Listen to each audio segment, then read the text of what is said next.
Right, well, I want to welcome you to our session, Setting the Tone, and we decided to do something a little bit different this year, partly because of necessity, the mother of invention.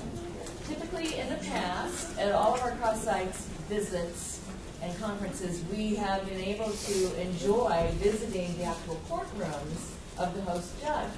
And that was always a highlight of our cross-sites conferences, and we wanted to continue that, but obviously with the crowd size that we have, it just was not feasible.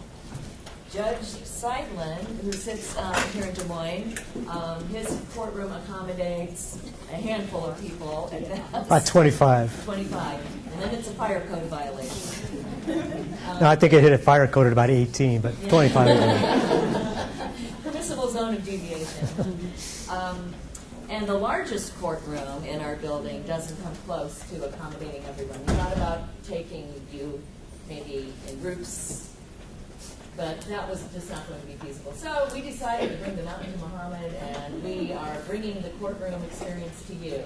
And I want to extend my appreciation to all the people that are making this possible. As you can see, we have a room full, and we are going to do a demonstration review hearing for you. And it's a great segue from the conversation we've had in this building. We had to separate, obviously, so I'm not sure what went on in 101. But in talking about the pre-removal conferences or family placement conferences, that was all about the tone, about treating people with respect from the very beginning, setting a different tone than we used to set when there were police removals and chaos and added trauma and exacerbating all of the dangers and creating even more triggers. And so we started setting a different tone from the beginning with the removal conferences, and it would make no sense to do anything else for any reason, but particularly when you have such a gift, walk into your courtroom of people who are engaged. They are not us versus them. They've already had family contacts, maybe a substance abuse evaluation, maybe a therapy appointment or two. They've gotten some services and some survival tools, transportation assistance, food assistance, this kind of thing. Helping the caretakers, particularly the relative caretakers, and I'm so proud of our community that we have an overwhelming number of families taking care of families, that foster care placements represent just 27% of the placements here in Polk County, which is amazing. When I left the bench about a year ago, it was about 50-50, so it's just incredible what is happening. So why would we not want to continue all of the important front-loaded work, particularly empowering the parents to succeed?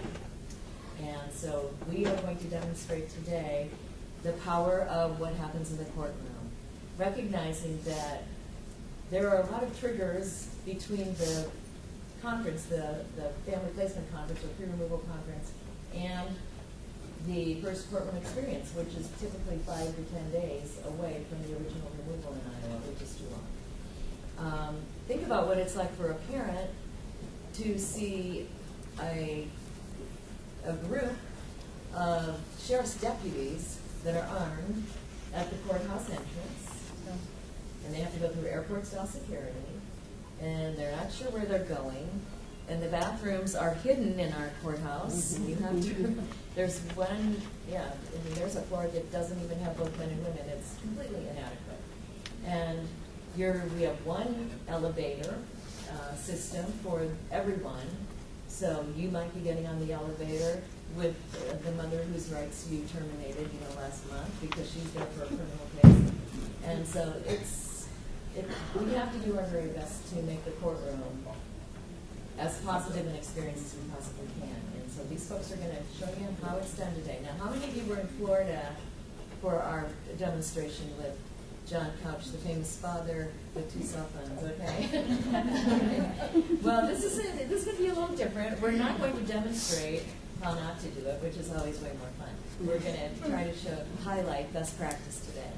And we have some wonderful experts and thespians up here to help us do this. You should have gotten in your materials electronically the scenario. but I don't want you to be distracted by reading it, so I'm just going to kind of summarize it for you. Ben is age 2 and Natalie is age 6 months, and they were removed from their parents' custody 4 months ago. So we've had adjudication, disposition, and then this is the first review hearing after disposition.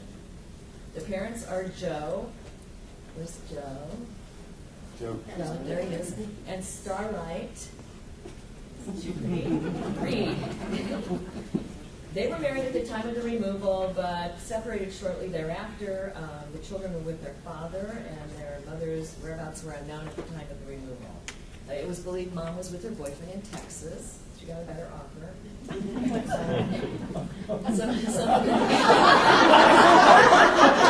know it's hard to believe in a place like that. But, you know, they had a few problems. Some presenting issues include FASD, methamphetamine addiction, alcohol abuse, improper supervision, neglect, and abandonment by the mother. The other problems were for both of them. There will be one more review hearing scheduled after this hearing, and the permanency hearing is already scheduled because that was done with good court practice at the adjudication hearing. So the children have been residing with paternal aunt and uncle. There they are. Aren't they lovely to step in and take care of these children?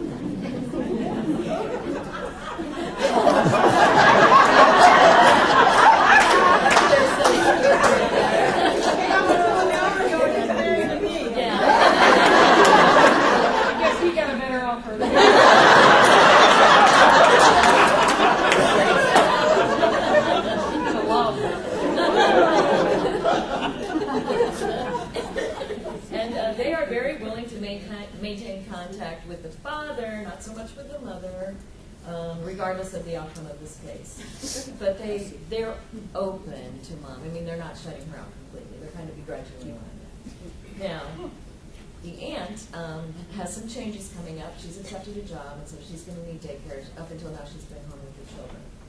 The children receive Part C services. Natalie's developmental delays are more pronounced than Ben's. Professionals attribute those delays for both children to FASD. Mom resurfaced after the adjudication hearing, and she has said she has a problem with alcohol. She used during both pregnancies, routinely drank 4 to 6 alcoholic beverages a day, but stopped or cut back significantly when she found out she was pregnant. Of course, the next question is, how far along were you when you found out you were pregnant? And it wasn't, the typical. It was more like 4 months with Ben and about 3.5 months with Natalie. So she was using in the first trimester. Mom's housing largely depends on the ever-changing status of her relationship with her boyfriend. And when she's not at his home, she stays with friends or at a motel. Her boyfriend wants to be involved, but he doesn't want to provide drug screens or participate in services because he's fine. And he has had no contact with the children. Transportation's a problem for her. She relies on bus passes from DHS, which don't last forever. And she's not employed, but is in the process of signing up for SSD. And she's willing to consider entering the House of Mercy, which is a residential treatment program where mothers can reside with their children if they demonstrate commitment to the program for a certain amount of time. Generally, is it still 30 days, at least 30 days? So she wouldn't be able to have the children until she's in there 30 days. Okay, and the only reason she would go to House of Mercy is if they guaranteed that within a month her kids would be there. Dad's housing is secure, his transportation generally reliable, he works part-time, he's still in love, would like to reconcile with Scott. Both parents are engaged in treatment for substance abuse, part of substance abuse. Mom has disclosed several ACEs and has made some progress in individual therapy. However, her therapist will be going on maternity leave in approximately 2 months, disrupting that relationship that has really gotten to be a pretty healthy, trusting one. And parents are working with parent partners and have good relationships with them. Dad's still looking for that perfect therapist. And he just hasn't found one that quite fits his needs. They are involved and engaged in child parent psychotherapy. and have demonstrated markedly improving parenting skills.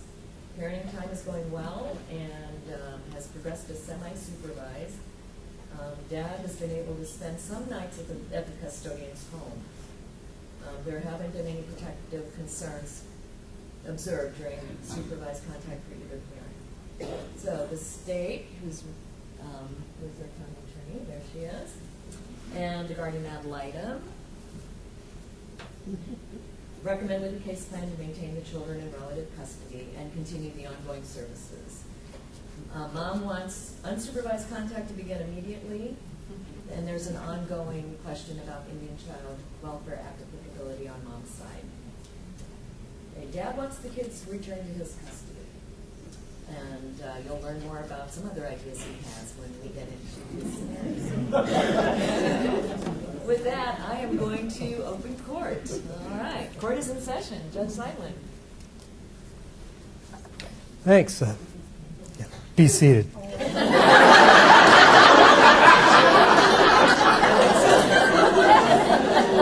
It's all right, I'll stand.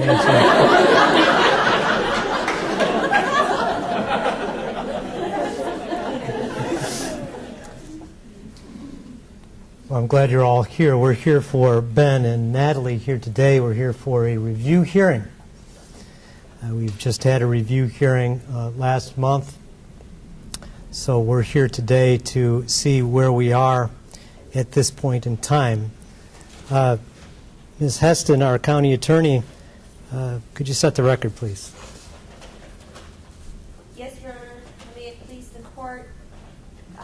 Natalie is present today, but Ben is not with us. Though they both are represented by their attorney and guardian ad litem, Kim Ayotte. The mother, Starlight Reed, is present with her attorney, Jamie Hagemeyer. The father, Joe Reed, is also present with his attorney, Penny Reimer. With the Department of Human Services, we have the ongoing worker, Jackie Stubbers. Also present in the courtroom is the FSRP provider, Gwen Baverall, the CASA worker, Claire G., the community coordinator for 0 to 3, Kat Crew, the mother's parent partner, Nicole Laird, Dr. Osofsky, and Dr. Berg. Representing the state is myself, Kaylin Heston.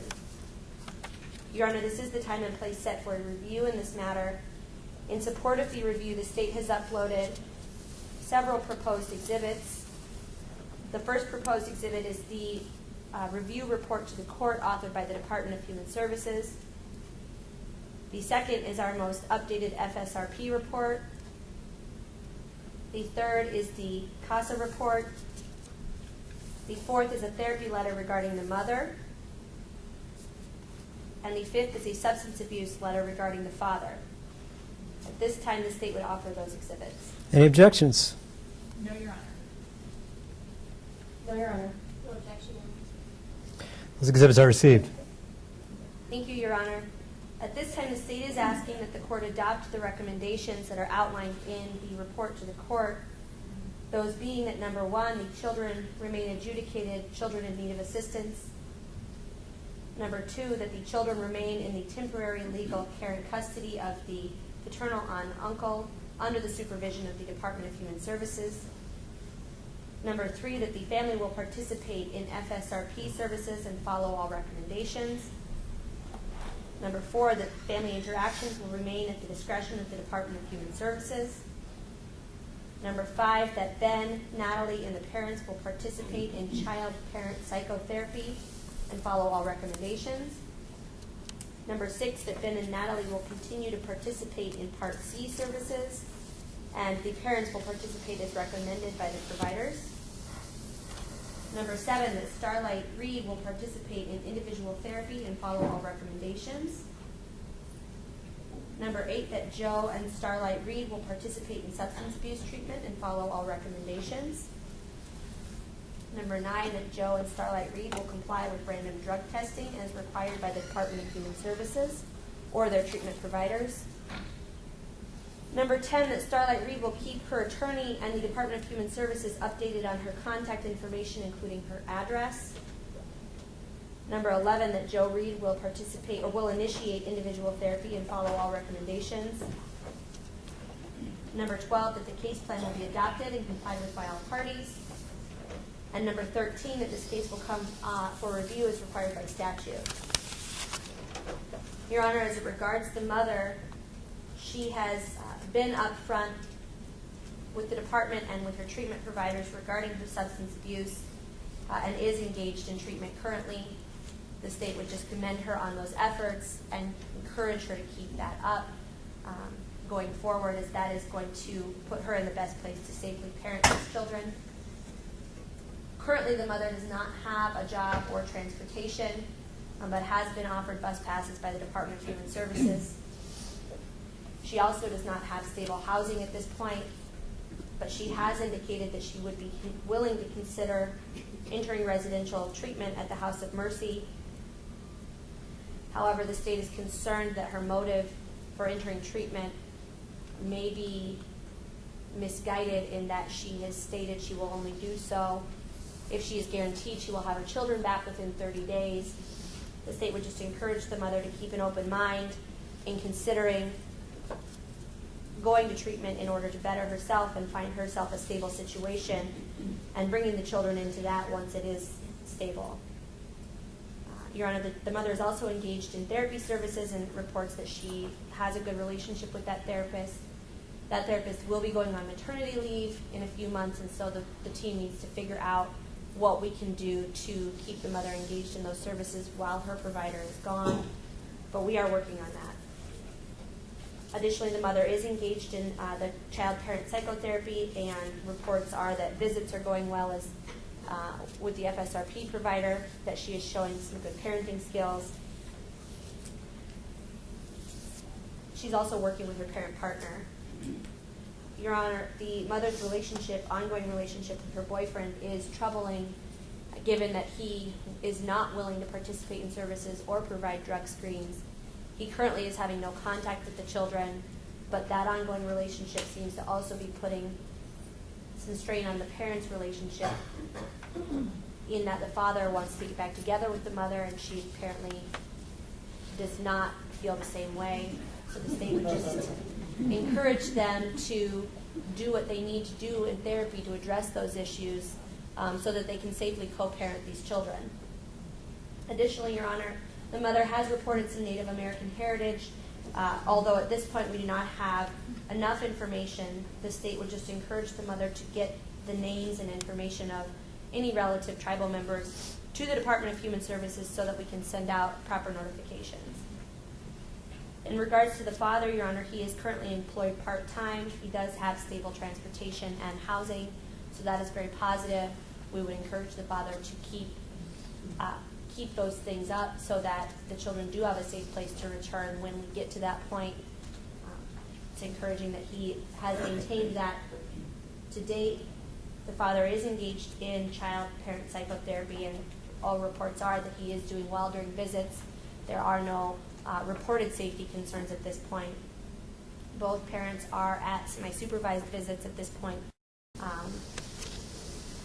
And we would look to start getting towards some unsupervised visits in the near future. In regards to the father, he is not currently engaged in therapy, has reported that he has not found a therapist he likes. The state would just encourage him to initiate that service. Certainly it seems that there may be that there is a need for that service for him, both in regards to addressing the substance abuse through therapy, but also his relationship issues with the mother. So the state would encourage that to happen. Additionally, Your Honor, just prior to coming into court today, the state was informed that the father is requesting that he have the kids returned to his custody today. Certainly the state is not in support of that. It is our position that they should remain with the paternal aunt and uncle, who have done a fabulous job thus far, and we are looking at progressing his visits forward with reunification in mind, but this is not the appropriate time or place to address that issue, Your Honor. He is not fully engaged in all services, and we just don't think we are quite there yet, but the state's proposal would be to schedule a family team meeting to try to come up with a solution during the family team meeting that both parents would be satisfied with in regards to visitation and moving forward. And if we cannot come up with a solution, then certainly we can set the next hearing as a contested hearing and raise all of the issues at that point. With that, Your Honor, the state has nothing further. Thank you, Ms. Heston. Ms. Ayad, on behalf of the children. Thank you, Your Honor. On behalf of the children, I am in agreement with the state's recommendations as outlined by the state here today. I do want to take the opportunity to commend the parents for the progress I see that they're making. It's excellent that they're engaged in substance abuse treatment, and I'm really pleased to see that the mother's participating in therapy and seems to have a good relationship with her therapist. I do have concerns about the fact that her therapist will be going on maternity leave, and I think it's very important that we work on transitioning her to a therapist that she feels comfortable with so she can continue to make the progress that we're starting to see her make. The parents are also participating well in the other services, the child parent psychotherapy. I am pleased to hear the mother discussing the possibility of attending House of Mercy residential program. I think that would be an excellent way for her to address some of her lack of stability issues that she has, her inconsistent housing, even some of her transportation needs, as well as continuing to support her in her ongoing recovery. I do want to be honest, however, and indicate that I would have concerns about looking at reunification within a set period of time, such as 30 days. I think there continues to be a lot of therapeutic issues that she needs to work on. I want to see her remain stable, and I do think we need to address the concerns raised by the state regarding her relationship with the boyfriend who's not participating in services at this time. The father as well continues to do the service that he's been asked to do, and he does have stable housing and transportation, which makes things a little bit easier. But again, I do think it's particularly important that he engages in individual therapy because he clearly has some unresolved issues regarding his relationship with his wife, and those things need to be addressed in order for him to determine what the future holds for him in terms of that relationship. And I want to make sure that he's able to make good relationship choices, whether it's with his wife or ongoing in the future. I want to thank the custodians for taking care of these children. I recognize that the aunt is going to be going back to work, and she has a need for protective daycare, so I will be asking for those services. The children are doing excellent in their care, and it is a concurrent plan if for some reason we're not able to work towards the continued goal of reunification. I do think it's important for these parents, given the children's special needs, in particular Natalie, regarding her developmental delays, that these parents follow through with the recommendations of Dr. Osowski as well as Dr. Berg with respect to the fetal alcohol syndrome. So I would ask that they fully engage in those services well moving forward. I think having a family team meeting would be an excellent idea moving this case forward. I can't support reunification with the father at this time, but clearly he's making good steps moving forward. We're progressing in our visitation, and I think a family team meeting will allow us an opportunity to discuss what needs to happen and how we can transition this case in a positive way moving forward. Thank you, Your Honor. Thank you, Ms. Ayad. Ms. Hagemeyer, on behalf of the mother. Thank you, Your Honor. May it please the court, on behalf of Scarlett, Your Honor, we are, for the most part, in agreement with the recommendations set forth in the case plan, which is State Exhibit number 1. Your Honor, one area where we disagree is recommendation number 4, to continue visitation at DHS discretion. We're asking that visitation be moved to unsupervised time. My client has a sister locally in town who had passed background checks, who was willing to offer her the use of her home for visitation purposes. That would help regarding the stability piece for my client due to her housing issues at this time. My client is set to enter House of Mercy within the next week, and I think that it's important to take another look at how things may be perceived. My client is hesitant to go into House of Mercy because of the potential custody battle that she would have with her husband regarding placement of these kids if they both continue to do well in services, and she feels that may put her at a disadvantage. She's not trying to say she'll only go if the child is placed there, but we think that she's just concerned about what the ongoing implication may be for her in that regard. She is willing to go within the next week. We would ask, however, that the review hearing be set approximately 30 days out, so that if parties are not in agreement after a family team meeting as to what the visitation schedule should be for these parents, we have an opportunity to litigate that at that time. We'd ask for transportation assistance to be continued at this time, and we would ask that we be able to call the children for bedtime phone calls for tonight.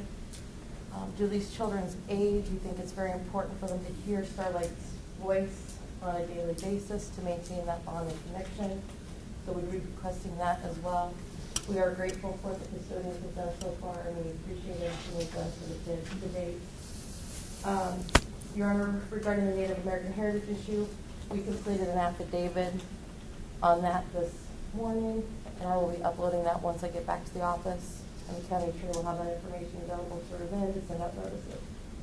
We are against the father getting custody of the children back today. We believe that it's in the children's best interest to stay in their current placement.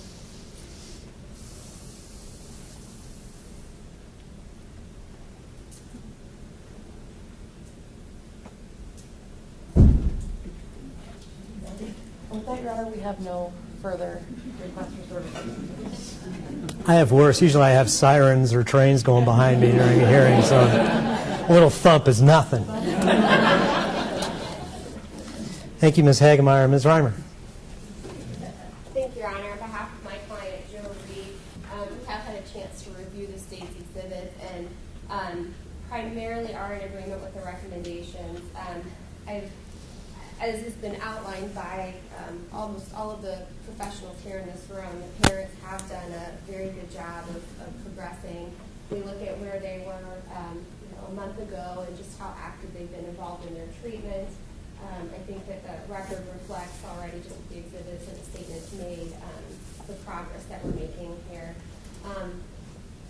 My client has been able to see his children in the home of custodians with some weekend overnights, and I believe that the communication between my client and the custodians has greatly improved. When he's not in the home, he's been able to do the 2-for-2 book project where the custodians have a book and then my client has the same book, and they can, over the phone, go through and read the same story together and go through and ask questions about the story that's going on. And in fact, Your Honor, we've gone through this book so many times that we would be asking for additional books if they're available at this time. But with that, Your Honor, my client does believe that his visits and the progress he's made in substance abuse treatment, there's a report that outlines all of the good things he's been doing with that he does believe the children could be returned to him at this time.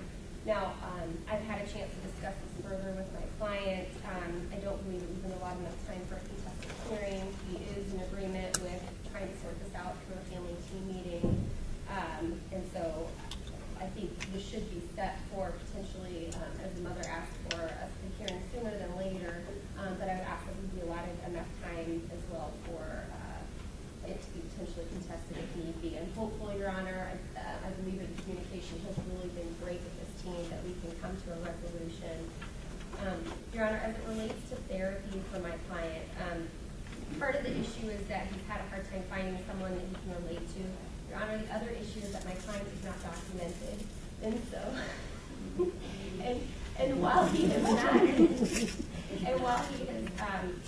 not needed an interpreter for these proceedings, his first language is Spanish, and we believe that having a Spanish-speaking therapist would be beneficial for him, since that's his cultural background that can also be addressed. But we're just asking as a service today that the state, the department, help us in looking for referrals, since he does not have access to insurance and to the Affordable Care Act either. So we need something more on a sliding fee scale and with Spanish services if possible.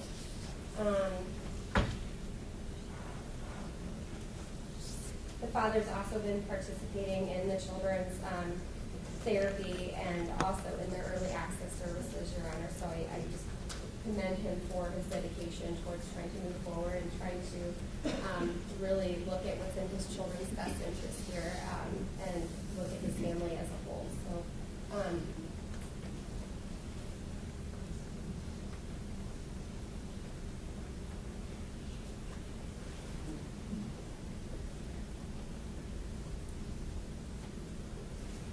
Thank you, Your Honor. I'm sorry, my client had one more thing to add. We hadn't really had a chance to discuss this, but I appreciate him for being creative and trying to look towards reunification. I think this can be addressed in a family team meeting, but my client did offer the idea of what if you were able to move in with the custodians.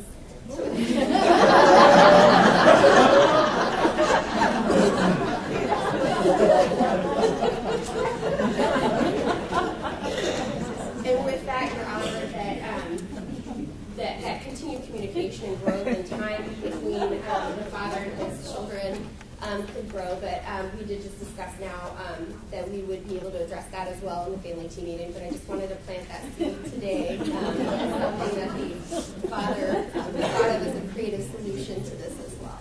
With that, I have nothing further, and the services that I'm asking for, I've already set on the record. Thank you so much. Thanks for digging deep. Thank you, Counsel, for your updates and your recommendations.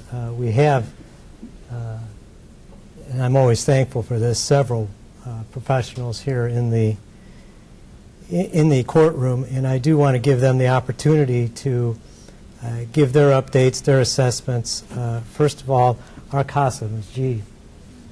Thank you so much, Your Honor. In addition to previous CASA reports, I've noted strengths and areas of concern, but I want to point out to the parishes what a wonderful job I've seen in the serve and return type interactions. The improvement there with both parents has been outstanding, both in person and over the phone using the 2-for-2 books. I'd also like to point out that the caregivers, even though there's a little bit of conflict between Starlight and the caregivers have been wonderful enough to provide a blanket with Starlight's perfume on it, so when the kids are listening to the book over the phone, they're able to smell another scent. So that's all that I had in addition to my review. Thank you. Thank you. Ms. Crew, on behalf of the 0 to 3 program, as their community coordinator, what do you have by way of an update?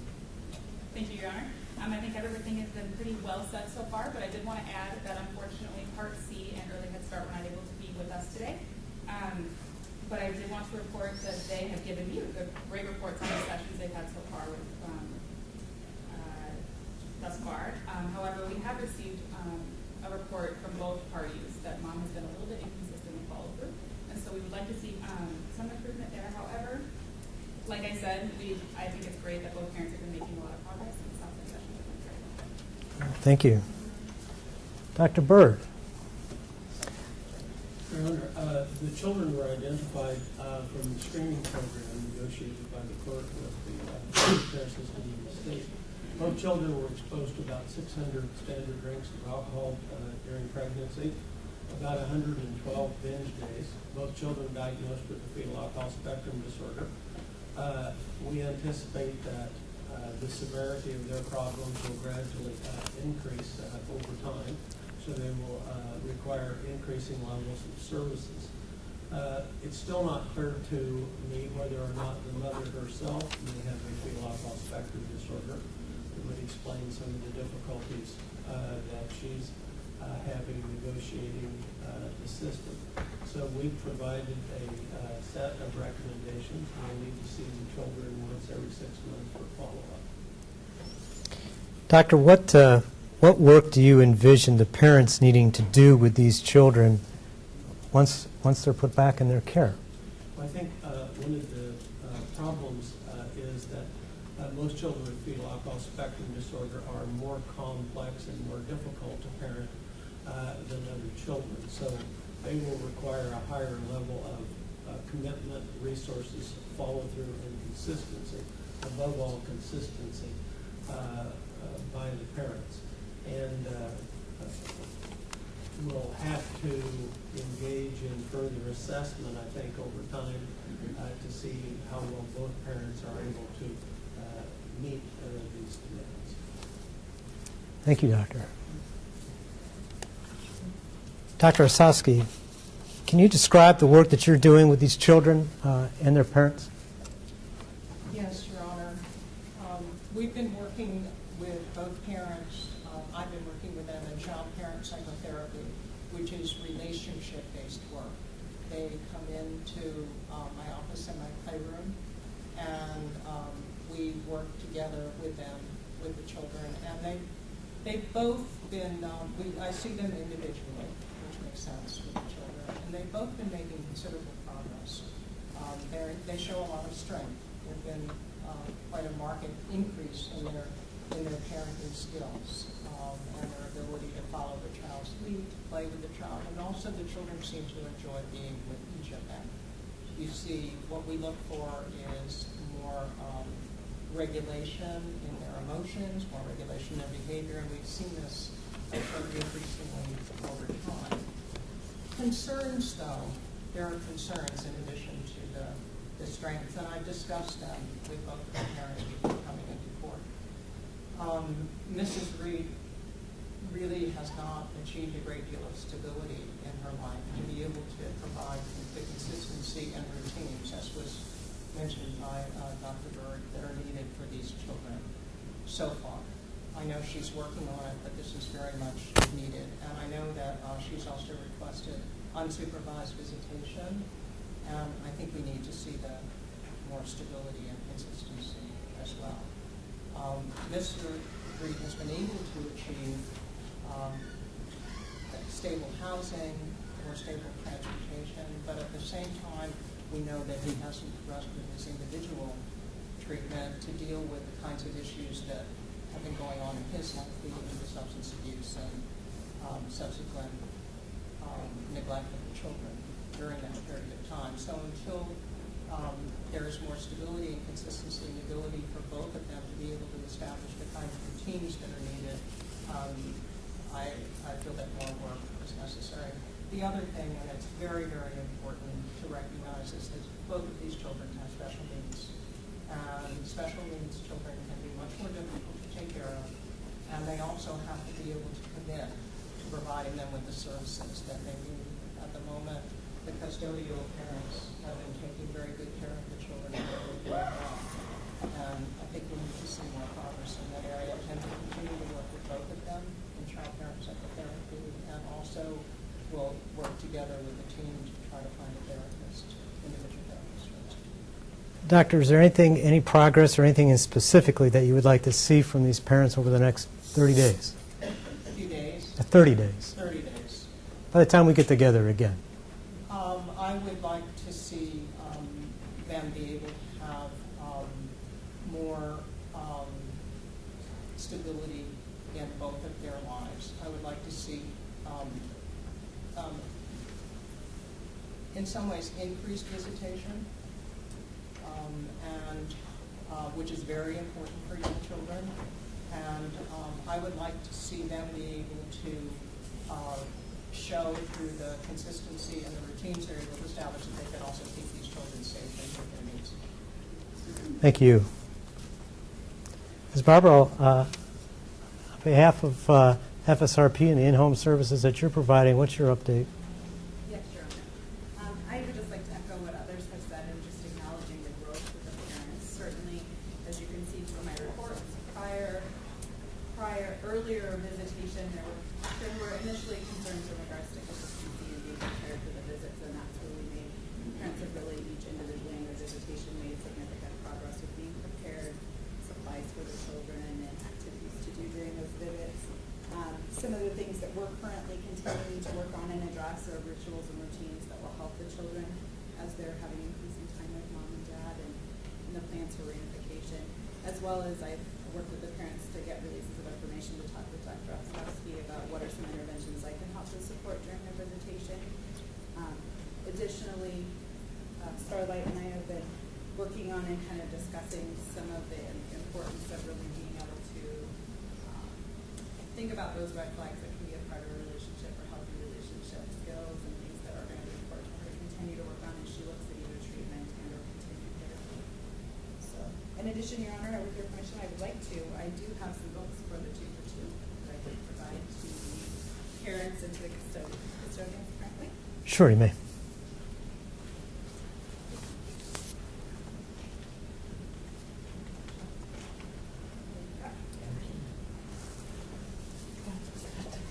Spanish. Thank you. Thank you.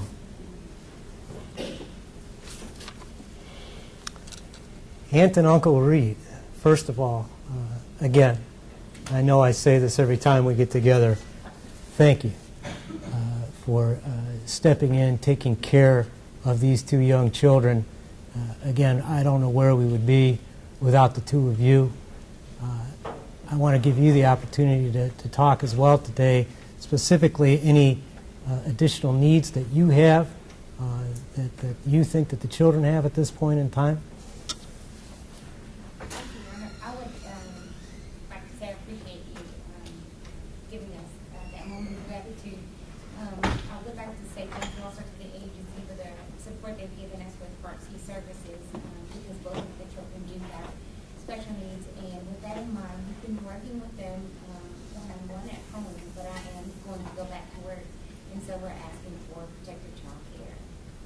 With that in mind, also wanted to say that we're available for continued visitation in our home so that we could be a support to the parents, and that it would be a preference to not move that visitation to another relative's home, understanding mother's wish, but so that we, having background knowledge of the children and their needs, are available to be a support for them.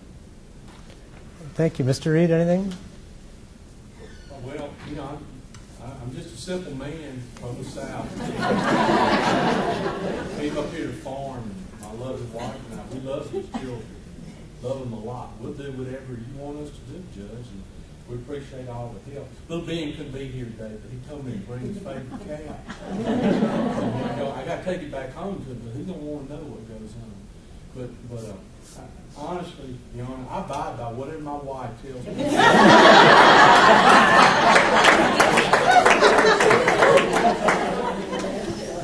And I didn't even have to put you under oath to say that. But I will say that I just think that we need to do what's right by the children. And I'm going to tell you, it's tough in that home. And her going back to work, and I got a bum knee. And I'm kind of concerned. We need a little bit of help with daycare and other things, but I'm just not sure about my brother-in-law moving in.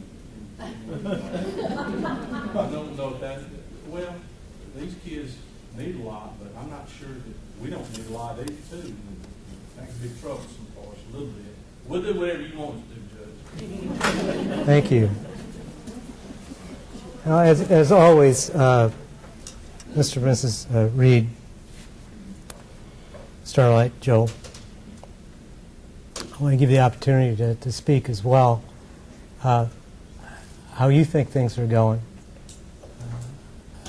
how you view things at this point in time, what you think you might need to work on.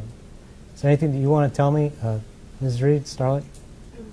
Thank you, Your Honor. I don't think he should be allowed in the bed with Ben. I think I should be allowed to see the kids at my sister's. I am very scared that my therapist is leaving because I have told her a lot about what has gone on with me, and I don't want to have to tell that all again. So I appreciate the kids lady that said if we could come up with a plan that would make that a little easier, if someone could just tell her, maybe Jackie, because she knows it too, so maybe somebody could just tell the therapist so I don't have to do all that again. I am going to treatment. I've been going to treatment since the last time I was here. I know in the beginning I was, in Texas and I wasn't available, but since the last time I was here, I've been going to treatment. So I do need somewhere to live. I'm not from here, so House of Mercy is a good, I feel, and I'm not doing that for the wrong reasons. This case has been going for 4 months. I understand I only have a couple more months because my kids are so little. So I'd like to go there. And I think I'm going there for the right reasons. It's hard for me to sit here and watch her holding my baby. I'd like to be able to hold my baby. But I do appreciate you, and I appreciate that you let me read and call and use the blanket. I appreciate you. So I just am really hopeful that, you know, next time we all come back together, I want to be able to see my kids without somebody seeing me see them. And I think I can do these things that you've outlined for me. I know it's going to be hard. I grew up, my mom was a drinker. I know what that's like. So I think I can do that. Thank you for the chance, Your Honor. Thank you. Joe? I just want to be with Natalie. Little Natty Light. I just want to be with her. Whatever it takes. And last but not least, Starlight, Star Bright. First class every night.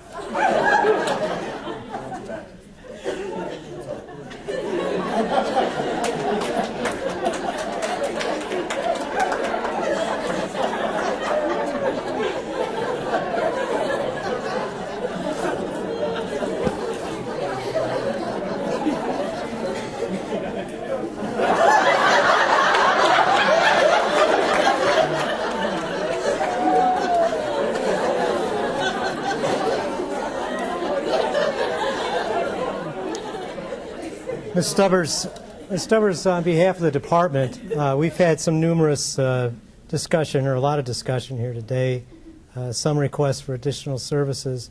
You'd like to address any of that on behalf of the department today? Yes, Your Honor. Thank you for the chance to speak on this. I would like to say, first of all, that I'm so impressed with Starlight and Joe. They've made some great progress over the last month or so. I mean, they've got some headway still to make, but I think that they're really on the right track. As for services, the department's aware of some Spanish-speaking therapists, also some possible pro bono therapists that might be willing to work with the father.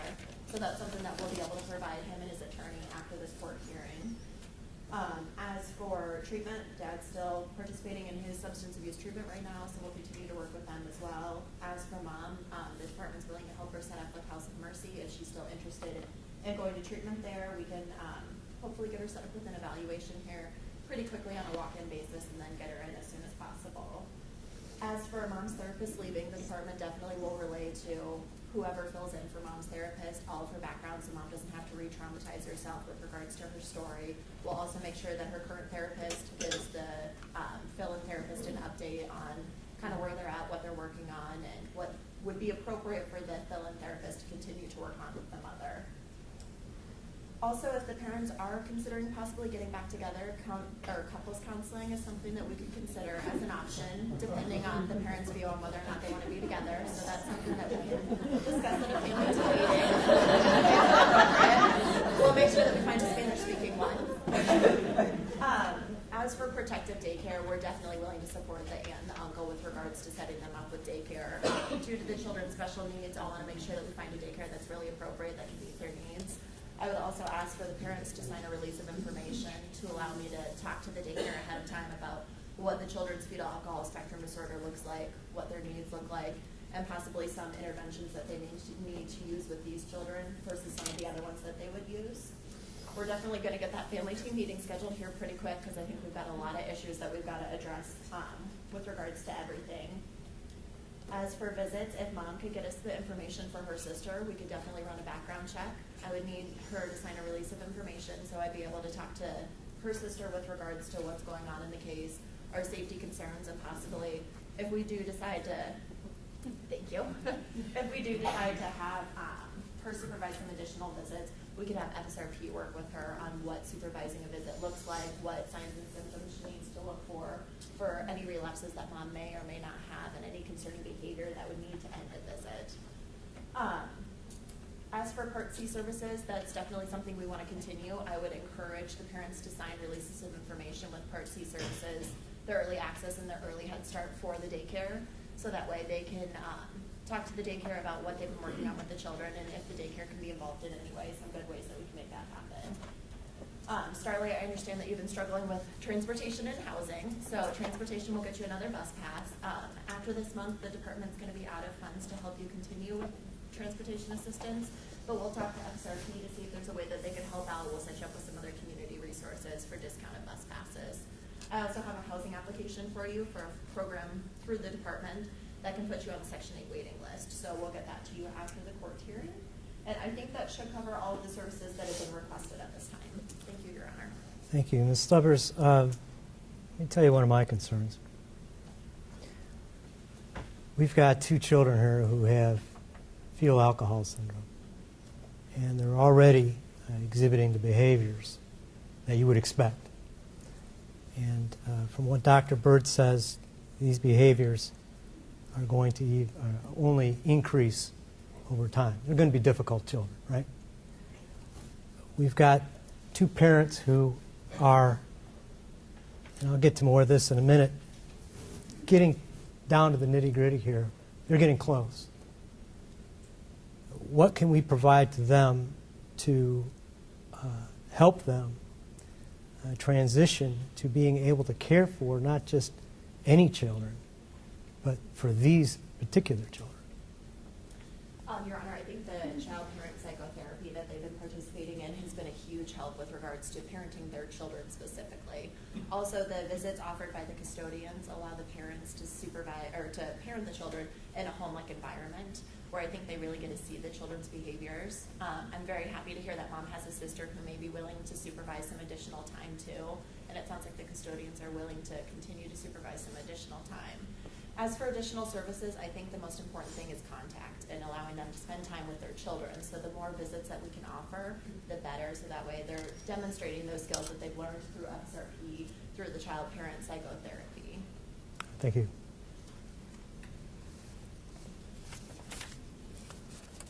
Well, thank you all. Now I get to talk. First of all, Joe Starlight, I've told you every time we've gotten together that the goal of everyone in this room is to see you back parenting your children. Do you have any doubt that that is the goal of everyone in this room after hearing what's been said here today? I want to tell you and really repeat what everyone else has said.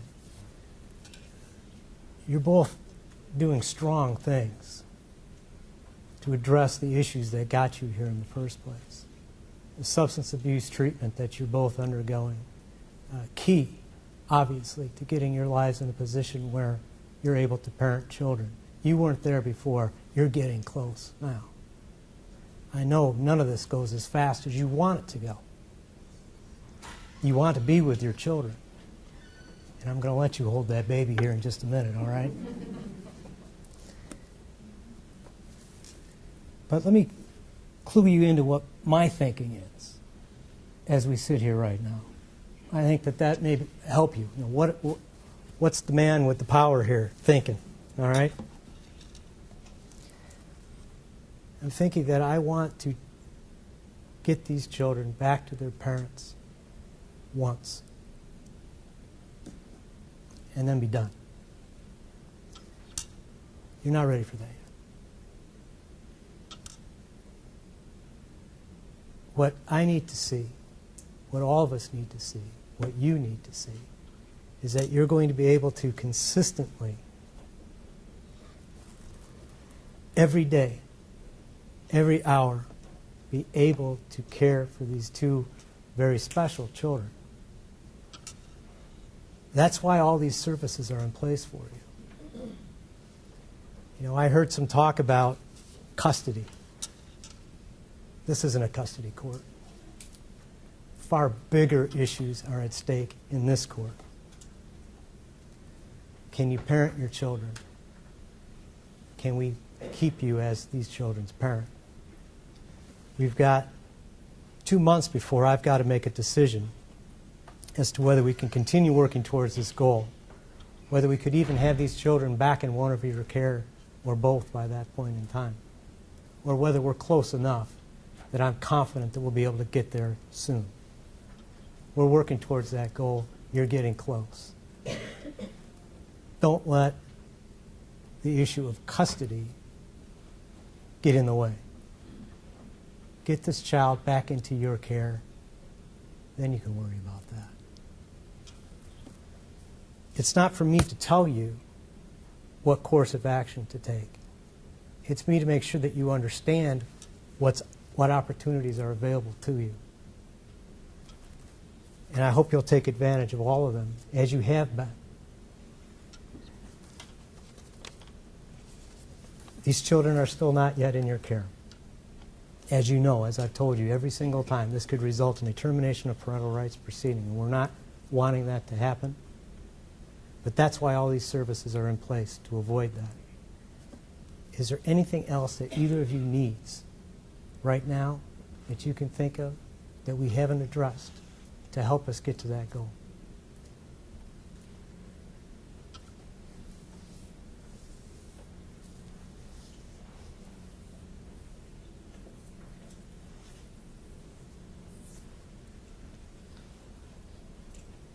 Governor, if I may. You may. Thank you. Early access had brought up, or the CASA had brought up the inconsistency with early access, and one of the issues has been my client taking the bus. The appointments are way out in West Des Moines, and in an area that's not easy to access by the bus system.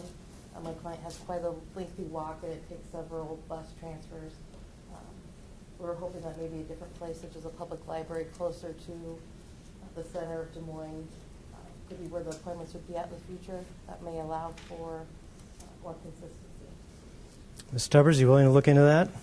Yes, Your Honor, we could discuss that at the family team meeting that's coming up. I think that's a great idea. All right, thank you. Anything else? No. Ms. Reimer, on behalf of your client? No, thank you, Your Honor. Your client is grateful for the referral for a Spanish-speaking therapist, and I guess I just ask that we do schedule that family team meeting before we leave here today. All right. Well, again, I want to remind you, if you can think of services, I know I'm putting you on the spot here. If you think of anything else that you need, make sure your lawyers know about it.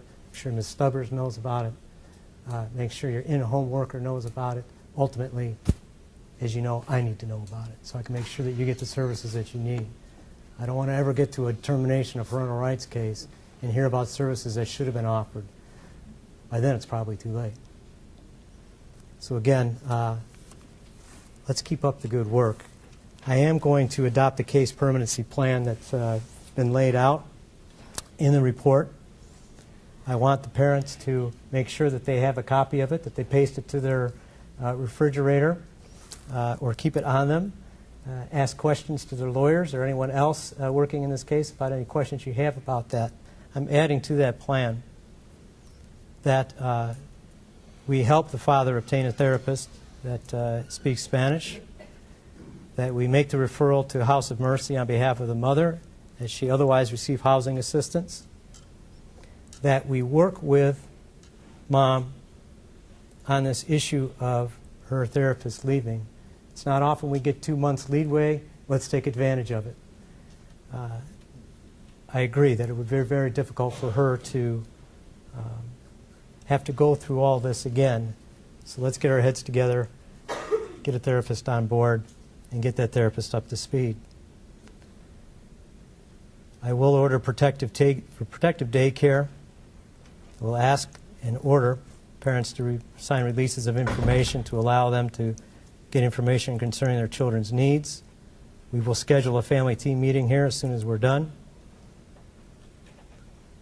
I will authorize visits at DHS discretion. From hearing the conversation here today, I'm confident that we're moving forward towards visits that are maximized, that are working towards reunification.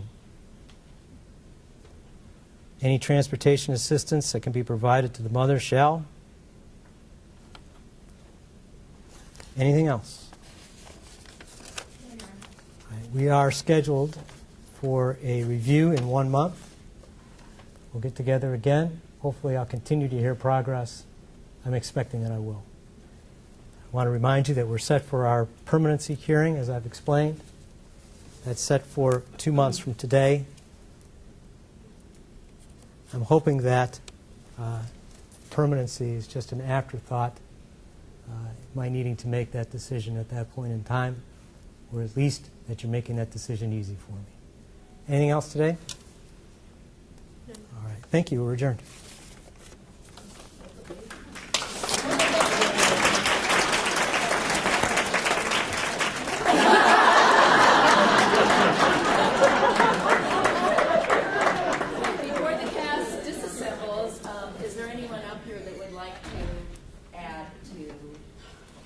scenario, or give a little more insight? Normally, I would have known who the DHS worker was, or FSOT, and I would have asked them to bring my client the baby before court started, because otherwise they would be distracted the whole time. I was going to say, in honor of Judge Grant, who had a firm policy in New Orleans that if that baby shows up in the courtroom, you hand that baby to the mom as soon as they get there. That's her baby. But I had already talked to that life and told her I was thinking sabotage from the back of my mind, so I decided to stick with that. That's my wife. It's the same thing you should always, like, if you're in the path, hand that baby over. If somebody in the room, speak up. I thought you were going to say she didn't want you to have your baby. She said she was going to know that if I said it out loud, but the hearing is over, so I can say that.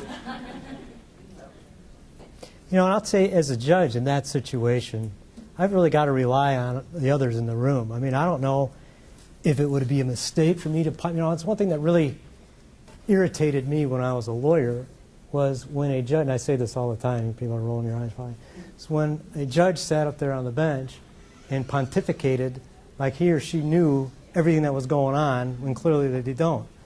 I don't know what the dynamic is as I sit here right now, so I'm not going to stand up here and go, hand that baby over to that mom, you know. I don't know. For all I know, she doesn't want the kid in her arms at that point in time. Or maybe they've already discussed it. So, yeah, I'm kind of put in the box when I see that situation, but, you know, as it played out, I could assess and I could say, yeah, she can hold the kid. In homework, I would have known a little bit maybe. Right.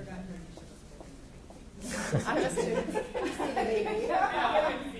Until Starlight spoke, then I turned. As a guardian ad litem, I certainly am supportive of parents holding their babies, but one of the things that I find interesting to observe is whether or not parents ask to hold their babies, and to me that's a critical piece of information that I'm looking for, is how attached are they to the baby. Right. Say that again. Some parents don't know that they can, and I think they may get trouble. Right. As a parent's attorney, the way this scenario was originally set up, I don't know if you guys have discussed family team meetings at all, but you know, we do get clients that come in and surprise us with great ideas the day of court, and you know, as an attorney, it's hard because you know, we want to advocate. We have a duty to zealously advocate for our clients. So if he had been insistent, you know, we have to have a contested hearing, I might have had to say, Your Honor, you know, we do want to, you know, put on evidence, you know, regarding that. And I will say that the nice thing about this whole safe babies in the 0 to 3 is that by this point in time, usually you have buy-in from the parents, and we've had family team meetings, and so if we can say, and we've had productive family team meetings, not family team meetings where it's just throwing mud, you know, they're more likely to, I was able to say to my client, you know, despite his love still for the mom, that, you know, hey, you know, we've had family team meetings before, let's try and work this out there, maybe this isn't the time, if we kind of get aggressive here, that might actually hurt your case. I'm not saying that always works, but I would say by now, especially with the 0 to 3 model, you know, we've usually got some buy-in that those are helpful and productive. And I could still throw out, hey, we want to set this for a contested hearing just in case. And that's not to be adversarial, but it also gives my client hope that if something doesn't work out, we've still set it up to where he can ask for what he would like. So. Can I just say, as a DHS administrator, when we were doing the rehearsal and everybody was like doing their own role, I'm like, what?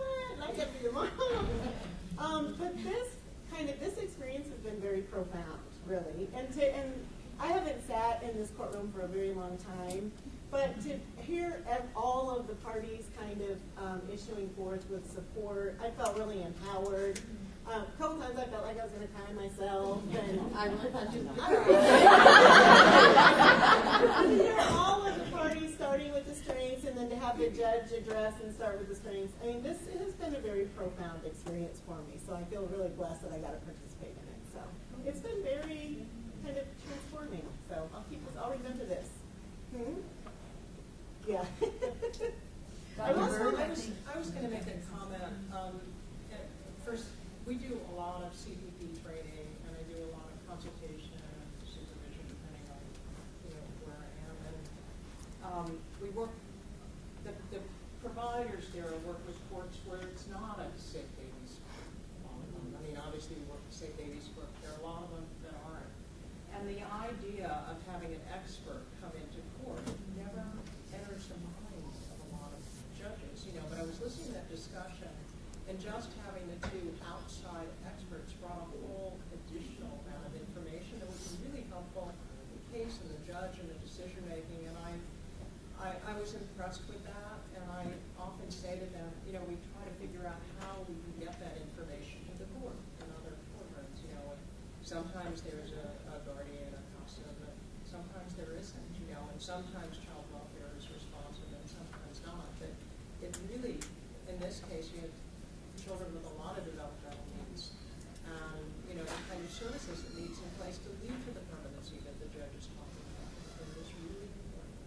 So that's just a plea, I guess, for more safe baby sports and getting that information out there, because it's impressive the difference that you see in terms of the best interest of the child. Really. These reports are so valuable, but to have the opportunity to answer the judge's immediate questions before he decided, yeah, that's golden. I'm also a simple, humble country boy. From North Dakota. Innocent kid. What I want to know is how come the mom gets to hold the baby? Why the mom? She asked. I asked. Yeah. And I was looking over at the baby, and you were only looking at me.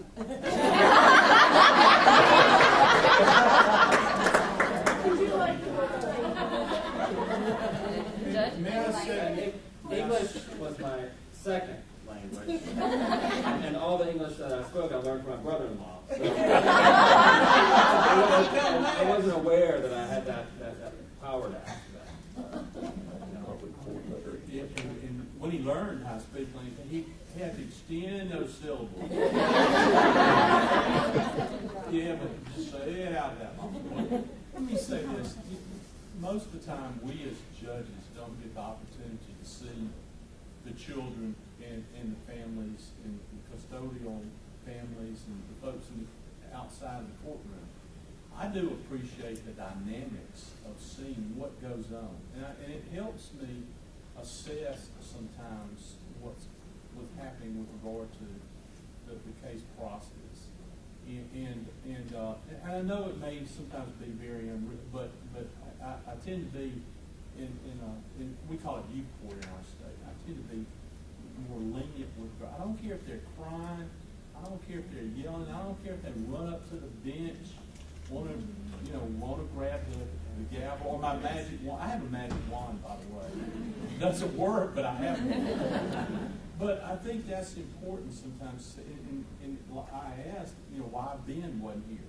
I understand maybe some problems, but I would have liked to have seen Ben in the courtroom. And I mean, that's important to me. Now, I'll give you an example. I had a case involving physical abuse, and when that child was put in the arms of the child would scream bloody murder. You remove the child would calm.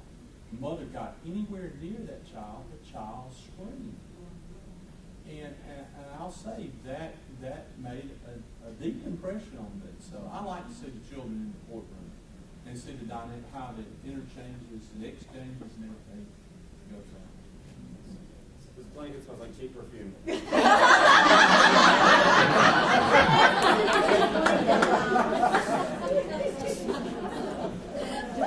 just wanted to know one more thing about the brother here who wanted to come and live with us out of the blue.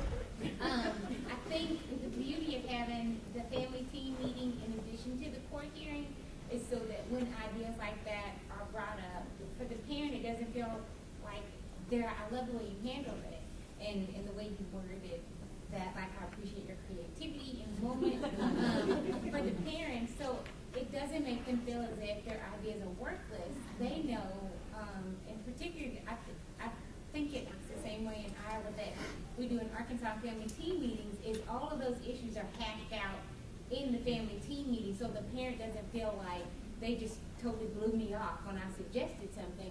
They know that this is something that we're going to talk about in the family team meeting, and the way we shape it is If we haven't discussed it in the family team meeting, we're not going to discuss it in this particular hearing because we know we're coming back in 6 weeks.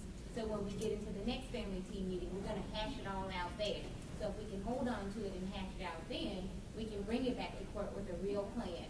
So the parents feel like there's ownership for them in the case that their ideas are valued. And if it doesn't work, it's not because we didn't consider it.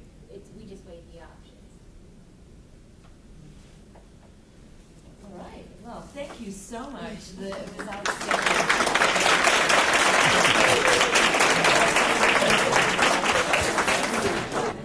Okay, we are going to try to save time at the end for questions, and the answers for your questions may not come from the table.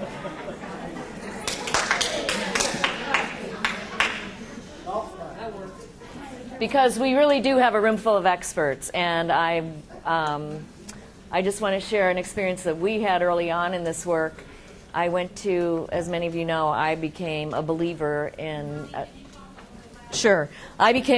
about 2002 when I went to a National Council of Juvenile and Family Court Judges annual conference, and there was a breakout session, and I saw the still face for the first time in my life. And I thought I knew a lot. I'd been a teacher. I'd been a mom, I thought I knew some things, but that changed my life.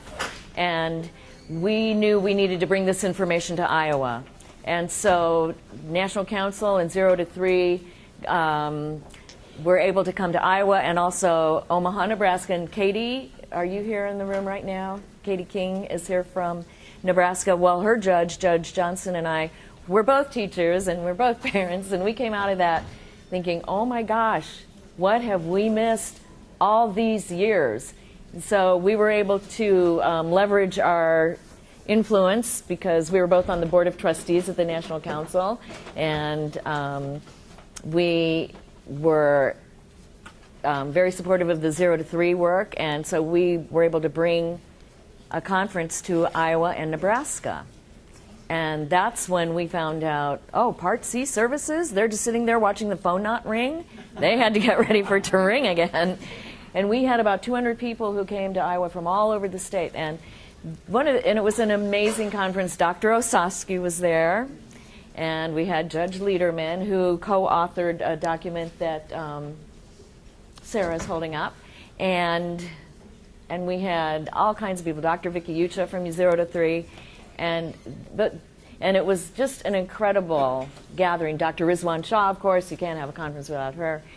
But one of the most memorable things was every time somebody had a question or raised a barrier, somebody else in the group, in the audience, would say, talk to me at the break, I can help you with that.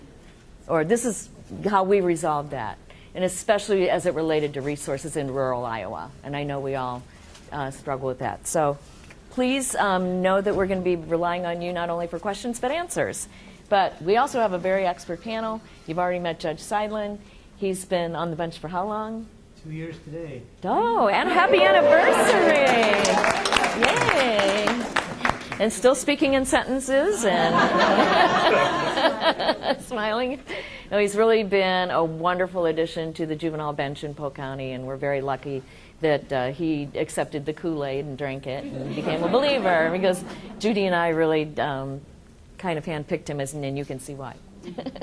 And we also have Gail Barber with us. She's the director of our court improvement project, known in Iowa as the Children's Justice Initiative. And she and I go way back. We were on the original advisory committee, and I served on that. In fact, I wrote the grant back in, what was it, 95 or something like that. And we were on the advisory committee, and I served on that until my retirement last year, and Gail is still working away on it. And we have our partner at the table also, Sarah Ray from the National Council of Juvenile and Family Court Judges. And what is your exact title, Sarah? Site manager. Site manager. Oh, an easy one. Usually everybody has these really long ones. Okay, and I'm going to turn it over to Sarah now, and she'll make a few comments from her perspective about what we just saw. The panelists are going to respond to some of the best practice features and also talk about some extra resources. It's not a microphone. It's just for recording purposes, I think. I'll try my best. So, like Judge Cohen said, I am Sarah Ray. I'm a site manager with the National Council of Juvenile and Family Court Judges, and it took me a month to learn how to say that right. For those of you that may not know who we are, what we do, we started in 1937. A group of judges got together and decided that the courts could be doing more to help the families and children that they serve. So they got together and started talking about how to improve the court system and best practices and everything like that. So we have been around since 1937, and we do training, strategic planning, research and assessment. We do lots and lots of publications and bench cards and all kinds of things to help courts around the nation improve their practice and help the children and families that they serve. The one thing that you will hear, and we're probably most famous for, the resource guidelines. These are old. These are 20 years old, I think. They came out in 1995. The good news is we have new ones coming. Hopefully by the end of this year, beginning of next year, they will be in print. I have some of these with me. They are not here today. They will be here tomorrow for you to look at. If you haven't seen them, you kind of want to know what they are. They're bench codes and evidence-based best practices that we recommend and preach to everybody in the court system that we work with. And just in watching the scenario that went on today, I'm sure you saw some of them. Judicial engagement is a huge one. Did the judge call everybody mom and dad or mom's attorney, or did he address them by their name? Were the children present in court? And we've already kind of talked about why that's important, and we preach that every single time. Even though they're just 0 to 3 and they can't participate in their hearing or their case plan, you can see the interaction. Is mom interested? Is dad interested in the child? Do they want to hold them? It gives you a lot of information. Findings were made on the record, and I think orders were given out at the end, or were going to be given to the parents at the end, so they know when the next hearing is and what they're supposed to do between now and then. Mom was given an opportunity to be heard. She wasn't just heard through her attorney. She got to get up and say something and what she was interested. Dad as well. The purpose of the hearing was mentioned. I go to courts all the time and I have no idea what's going on because the judge didn't tell me what hearing it is. And I might have the docket in front of me and I still don't know what's going on. So that's another big one. Why are we here? What's this hearing about? Reviewed at the end when the next hearing is, what you should do between now and then. And I think that's most of that. And another big thing that we are a huge proponent of is one family, one judge. And when I say that, there's kind of two things I'm talking about. One is just that there's one judge that oversees, especially in dependency cases, from the very initial hearing until the very end closure of the case. Reason being stability. What are we constantly preaching to the parents and for the foster kids? That we want stable employment, stable housing, stable sobriety. We want the kids in a stable foster home or relative home. We don't want to be switching things on them. But what do? They must have 2, 3, 4, 5 different social workers. They, in this scenario, already knew that their therapist was going to change. And so we tell them, be stable, but what do? We are constantly changing things on them. So if there's a judge who's with them from beginning to end, at least there's one stable person throughout this entire crazy, chaotic process. You said you were stable. Theoretical guidelines. Yes. I can't even tell you where I've been lately, but I was just recently somewhere, and someone had a story that stuck with me and kind of applies. And this person was at a training, and the presenter said to the group, turn to the person next to you and tell them your most traumatic, horrific, most stressful event that's ever happened in your life. And the room got silent, and people just looked at each other, and people started getting upset, and they're raising their hand and saying, I'm not telling this stranger my horrific story. How dare you? And the presenter said, well, what do you think we tell our families to do every single day? And it stuck. I mean, I was a social worker, and I did. I asked kids and parents every single day, tell me the horrific thing that happened to you. So, again, with this one family, one judge, they only have to tell their horrific story once. The judge knows it. It's not this constant retelling of here's where we're at and here's why we're here and everything else. They know. They have the history. They only have to share it once. And the other part of One Family, One Judge, I know we have representatives here from our Project One courts. Wisconsin's here. Florida might be here. Florida, lots of Florida. So some of you already know what Project One is. The idea is it's a holistic approach to working with these families. So a lot of times they're not just independency. They might have a delinquency case or a DV case or a family custody case going on at the same time, and they're going to 4 different courtrooms and have 4 different judges telling them what to do and a million different hearings they have to attend. And let's be real, a lot of our families work hourly jobs if they work, or transportation's an issue, and they can't keep coming to court constantly if they're going to survive. And this judge might tell them to do this, which is in direct contradiction to this other order from a judge. So which one do you do? So the idea is they come in one door, one courtroom, and that judge can handle all of their stuff for them. It's great in concept. I'm sure our Project One courts will tell you it's a work in progress and constantly adjusting, but that's the idea, is to help better serve all the families with just one judge. And then lastly, there's the idea of leading with other leaders. How do you tell a judge what to do? I tell them every day what to do, they just don't know it. It's all about how you approach things. It's collaboration. So you might go back, and I know there's a lot of judges out here, but those of you that don't have judges here, how do you go back and tell them, oh, I learned all this great stuff, and we need to do a Safe Babies Court team right now? Some judges might listen. Some might say, we just don't have time for that, or kind of blow you off, or they don't like being told what to do because they're the ones telling people what to do. So another of our publications is Building a Better Collaborative. For those of you that don't have them in place, it's a really good book on how to put one into place, and if you already have one, ways to improve it. But collaboration is really the key to leading with other leaders. It's building those relationships. It's having strategic conversations, and by that I mean, discussing with the other leader, what are the overarching goals? What do you want? What are you looking for? Pointing out that you have the same goals. Asking them, what do you think is the best way to get there? Instead of saying, as Judge Cohn would say, don't pollute the soup. Don't come to him and say, this is what I think we should do, and this is how we're going to do it, because it doesn't necessarily get you anywhere. But just like parents and kids, if you involve them in the process, what do you think? What are your thoughts? How do you think we should approach it? They're involved. They become invested. It really helps out. I have a court that I work with, and there's a lead judge that I coordinate with, but she's got 2 other judges that she works with, and they were talking about the idea of one family, one judge, because it's not very consistent right now. And so she had this whole other conversation with her judges about it, and the other judge loved the idea and took off with it and started his own subcommittee, and they're moving right along. So it's sharing ideas and coming up with plans and appealing to other people's interests. If you know there's a specific person really interested in 0 to 3 and Safe Babies Court team, you talk to them and they'll take it and run.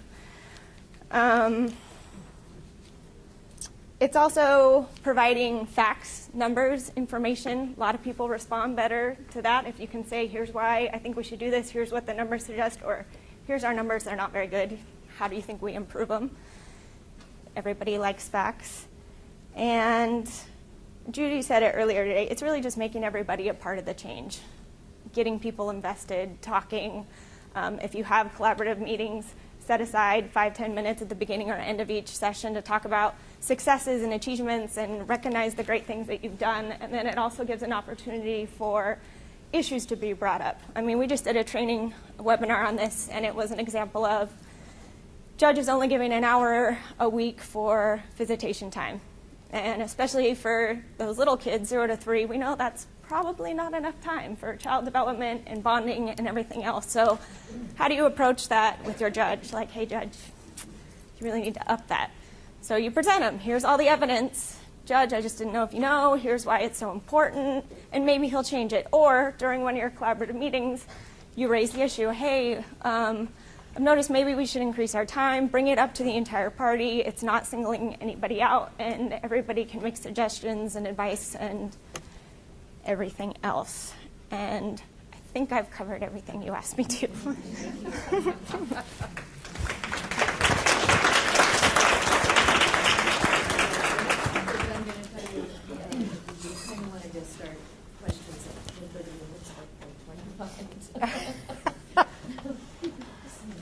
All right. Can we? Okay. Do you want me to introduce myself? No, I think they know. All right. All right. Oh, really? So for those of you that don't know about the Court Improvement Project, it's federal funding that went to each state, and you have one of, sort of like me, in your state. If you haven't made contact with them, please do that. Our goal, really, as all of the court improvement projects, is to improve the child welfare court process. It's not just about helping the judge do a better job, but really looking at, I call it the courtroom work group, so looking at how we all can do better together. We and our colleagues across the nation are always looking for best practices. We always want to know what are the promising practices and how can we take that and move that statewide. This is a promising practice. It's a great model. It doesn't always end up being replicated everywhere. When you think about rural Iowa or you think about rural Arkansas, it's not always possible to do all the things that they can do in Polk County because all the resources are here. So what we do is we take a look at it and say, what are the elements that could be infused into every China case, every China court where there's a baby or an infant 0 to 3. So some of the things that I noticed today in the court hearing I just wanted to point out is one thing that we learned is from the National Council, actually, I've been friends with them for many, many, many years, is that judicial leadership is key. Even though the judge doesn't make the team. For all of you that are not judges, the judge isn't the only one that makes the team. He does the invitation and he gets people to come, or she invites people and gets people to come. And then the judge that has good leadership will share that leadership with all the rest of the members on the team. So it's just a really critical piece. Sarah also mentioned one judge, one family. And in our state, we were lucky enough, fortunate enough to create a case for the Supreme Court where they indicated that all China cases would be one judge, one family. So across all of our cases, whether they're infants, toddlers, or adolescents in child welfare, we have one judge, one family. And that is a key. I'm going to tell one story like Sarah did and like Connie did. We did a judges training, and we had a panel of people who had been participants either as a child or as a parent. And all of a sudden, one of the panelists looked out and went, "Oh my God, that's my judge." And then we all kind of waited. What was going to happen? She said, "You know, he was the only one that was consistent in my whole case."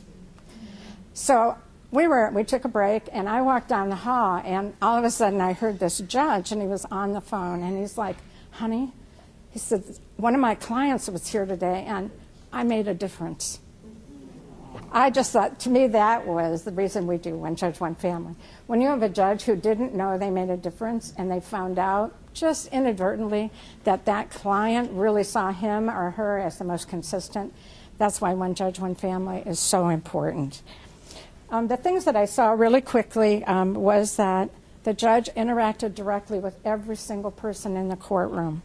That is critical for creating an environment of hope and acceptance, and we're all in this together. The team members were all there. And those are things that can be replicated in a regular China case as well. It doesn't have to be a safe baby court, and it doesn't have to be hearing every month, but it can be if the case dictates that. So think about that. The other thing I really noticed, and we actually, led by Judge Cohen, we have eyes on the child kind of mentality in Iowa. We ask our judges all to make sure, and actually there's law on the books now that says a child has to come to court unless there's a reason that is brought to the court for that child not to be there. So I want to know why Natalie wasn't there. Or was it Ben? Ben wasn't there. Did you give him an excuse? But that is something. Eyes on the child do a number of things. And one is the child doing okay? Is there progress? And the other is that it shows the interest of everybody about that. And it gives the impression that, and the genuine impression, that we really do want to know how the child's doing, but we want everyone else to care about that child as well. So sort of quickly, if I can, the other thing I think that is when I think about replication, most important things are more frequent hearings, even if it's a regular China review, not necessarily a safe baby court. If you can do a review at 3 months instead of 6 months, people are going to get their work done faster. They're going to get to that non-squeaky wheel because they know that court hearing is coming up. And every case doesn't have to go at 3 months, but if there's a critical issue or a critical time, and with 0 to 3, with little kids, we know every week is critical. So even if it's not a safe baby court, let's get those kids into court more frequently so they can get home more frequently or at least achieve permanency. I think I have several other comments, but I'll just close with one for now. And that's, I just have one question for you all. As you leave today or tomorrow or Friday, my question to you is, what will you do by next Tuesday that's different than what you did today or what you would have done today in court? Because that will make the difference. When you go back home, what can you do differently, your very own self, and see what you can do differently to help our kids and families. Thanks.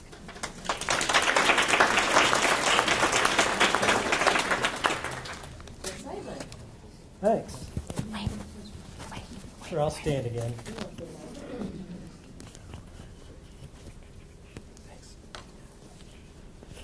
So what I wanted to talk about in my little section here was what's going on behind my eyes during a hearing like the one that we just had. My focus, although I may have eyes on the child, my focus at this kind of a hearing is really on the parents. I think that they really need to be able to hear, understand, internalize what's happening at the hearing. The environment, creating the environment for hearing and understanding and internalizing, creating that environment is my responsibility.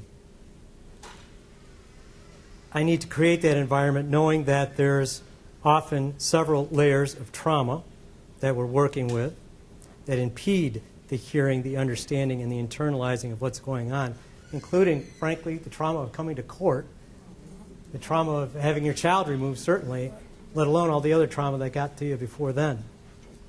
So it's important that the hearings themselves, in my opinion, are consistent and predictable.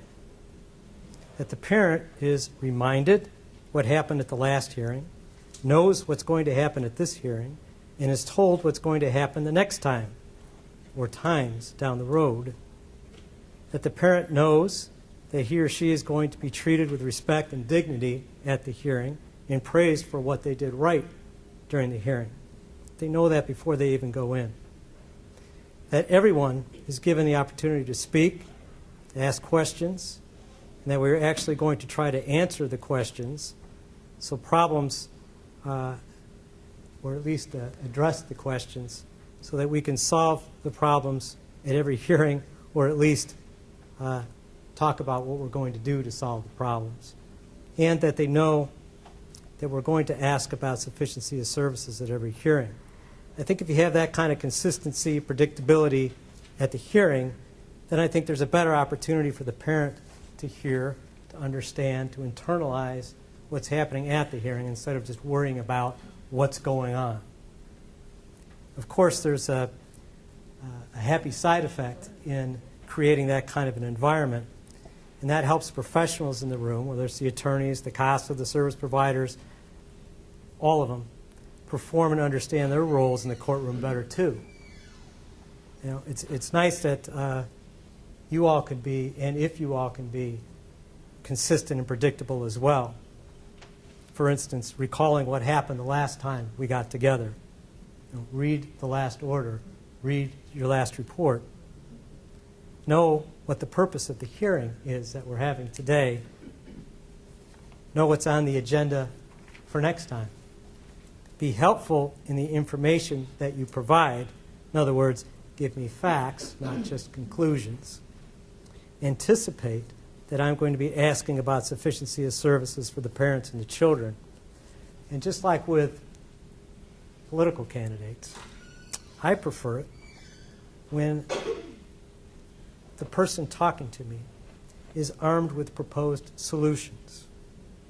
After all, it's a problem-solving court. It's not just a problem-identifying court.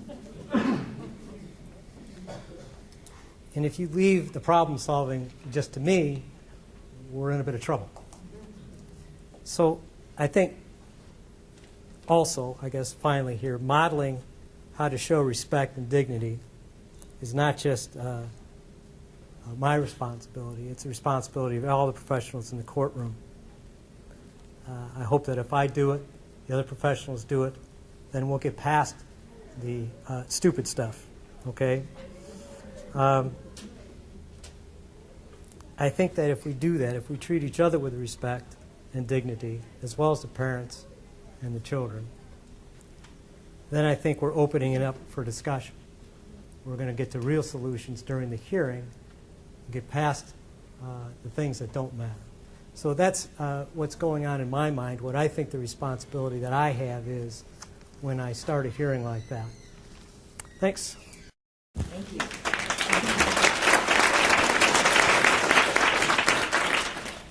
Well, I think so much has been said here. I'm going to save it for another time, except to remind you about my 2-for-2 project. I'm sort of like Johnny Appleseed, spreading it as far as I can. And if you have any questions about it, I'll be glad to answer them. But basically, there will be sets of books available for you to take back home. I'll try to find a place at the reception to display them. And does everybody kind of get the gist? The parents call and the speakerphone, yes. Who pays for it? Who purchases this book? Well, Dollar Tree and I are like this. But in my retirement, I have gotten affiliated with a nonprofit corporation that's been a great supplier to augment my trips to the Dollar Tree and the Target Dollar Row, and different places have been donating them, so they're not all coming out of my pocket. But I started it on the bench one day when I had the opportunity. The caretakers agreed to it, and it's really starting to take off. I will say that my judicial audience probably wasn't the one to go to, that it's been more the social workers, FSRP workers. Those folks are the ones that I'm now arming with these books. But I am going, wherever I'm invited at my own expense, to do free continuing legal education and CEUs for social workers and give away more books. And my husband says it's time to give away more books, and so that's what I'm doing because they're taking over too much of the basement right now. So I will be giving you some, and I hope at least each jurisdiction gets a set. Remember to take 2 of the same. That's the whole idea. You'd be surprised. I went to a bar meeting in a couple of different counties, and I saw people, walking away with one, and they were all lawyers and judges. No, you're supposed to take them, but well, I do want to take the last one. Did you? I mean, it's not that hard to understand, but I'm supposed to take 2. And there is there's some instruction and description in your materials that you've gotten electronically. So, do you have questions of the panel members? Yes, Ellen? So this question is for home improvement dollars. So I come from a state where it looks like a lot of, if not all of the home improvement dollars have gone to aging out children or young adults. What would be your suggestions in regards to going to the court improvement folks, especially the trainers? Is it still feasible to go and talk to them and kind of get them excited about, this age that's smaller and also vulnerable? Would you tell me what state you're from? It would be the lovely Commonwealth of Massachusetts. Okay. I don't personally know that person, but I would suggest that you invite them to come. If you have a safe baby court, that you invite them to come. Okay, okay.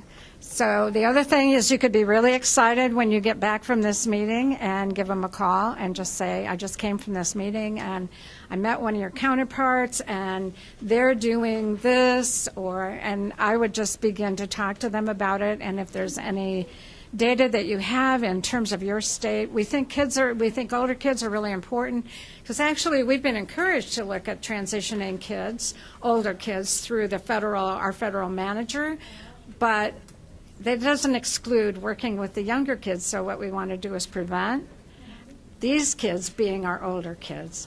So to begin to talk about it in that way, and then don't ask for money, whatever you do. We have a cow costume in our office that when somebody calls and said, hey, I hear you have money and would you pay for?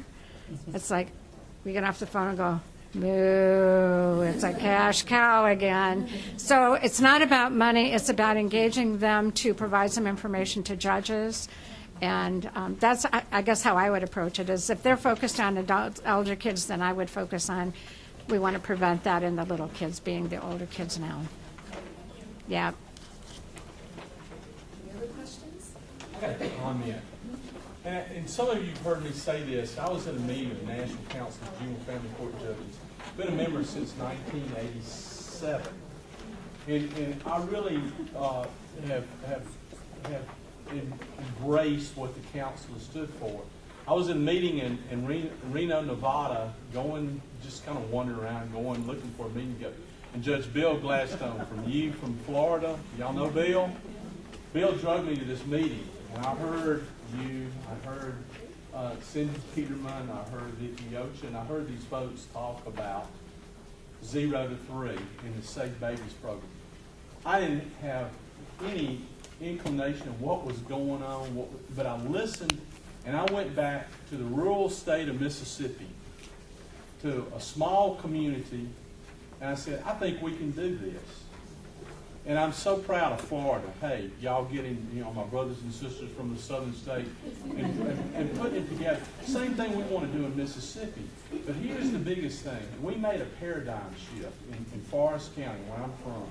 And our caseworkers, it was wailing and gnashing of teeth we were having hearings every 30 days.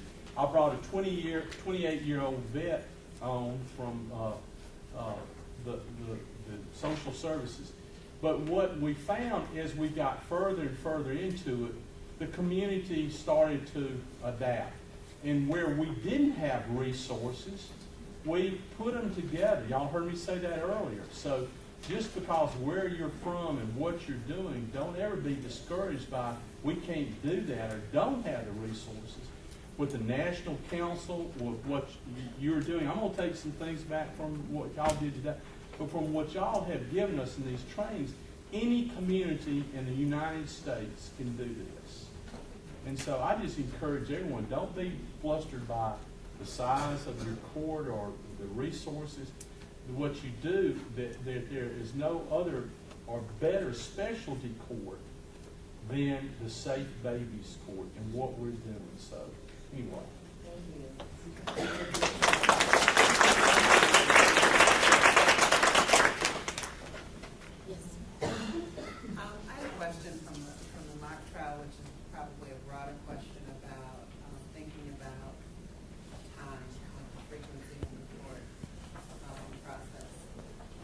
Timeframes that were given about, of course, what was remain in 30 days, but I believe you said in 2 months you had to make a major decision. And so I'm just curious how we think about progress and what's reasonable, given for those who have a lot of experience with the court team, with the frequency, what do you tend to see from 1 month to another, and with all the services, the service changes that we're about to happen, I almost want to see tomorrow what happened the next month. What a compliment.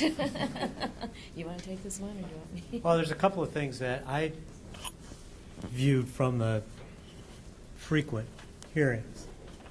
One is the obvious one, that you get to view the progress of the parents.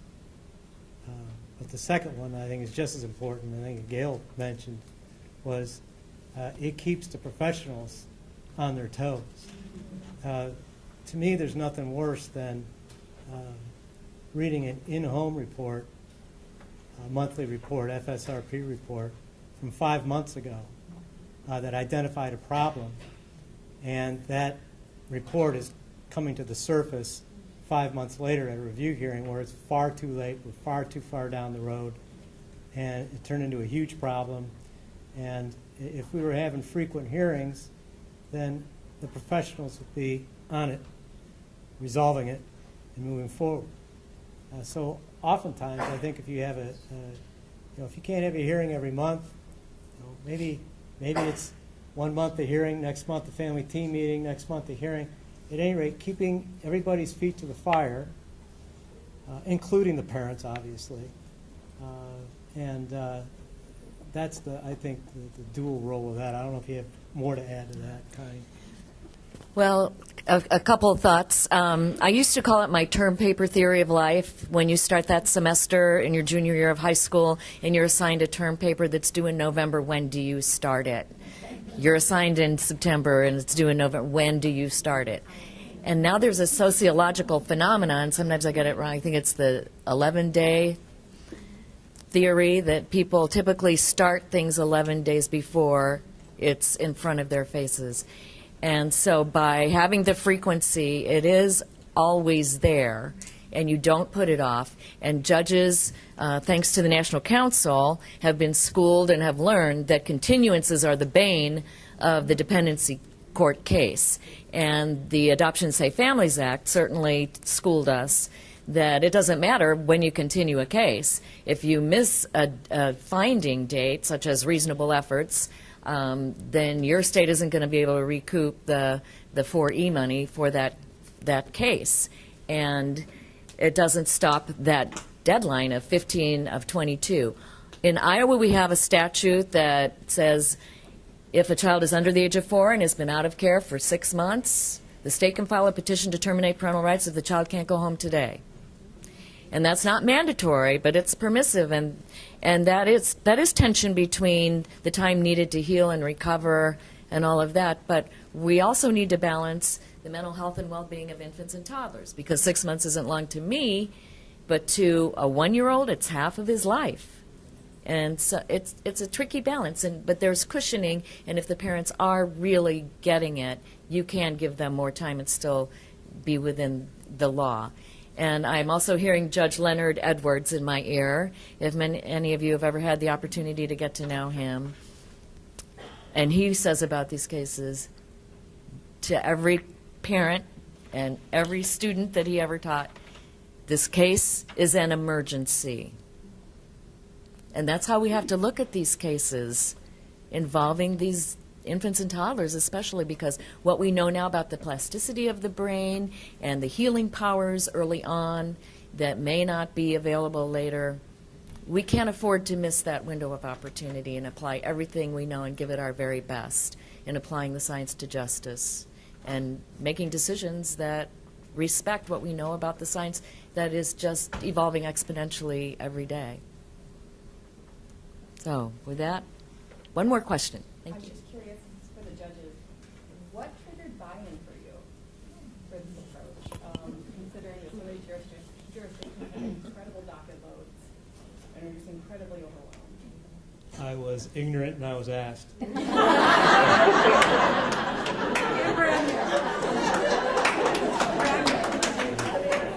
He values honesty. How could he resist Judy and me?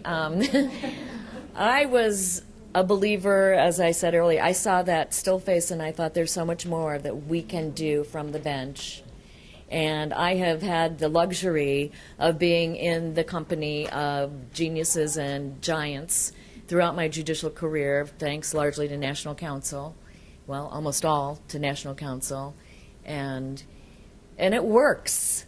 You know, why are we going to throw time and money down the drain treading water when we know that this works? You know, you've seen what Matthew presented earlier about the what it saves, not only in money, but in a child's life and in a family's life, to be able to be together again or move on. And we also plant seeds because, it's easy to get discouraged when you have to terminate parental rights.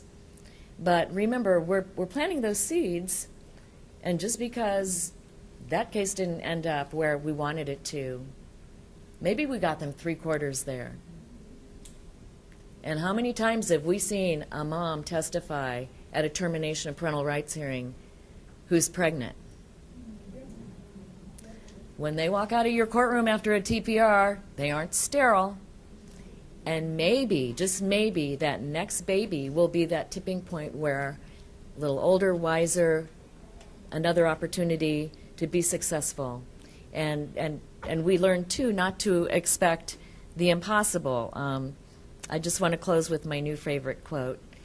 I got it on my phone here. Everybody is a genius, but if you judge a fish by its ability to climb a tree, it will live its whole life believing that it is stupid. Albert Einstein. And you think about these women that have come into our courtrooms that have been told they're fat and stupid by every man in their life. They'll never amount to anything. You see these men coming here just like your father, and he was in prison. You can't judge people by expecting them to do things they're not ready to do, but we have the tools. And we know they work, so why not use them? And at the end of the day, it's going to be a faster, better outcome for everyone. So I could go on, but let's have a party.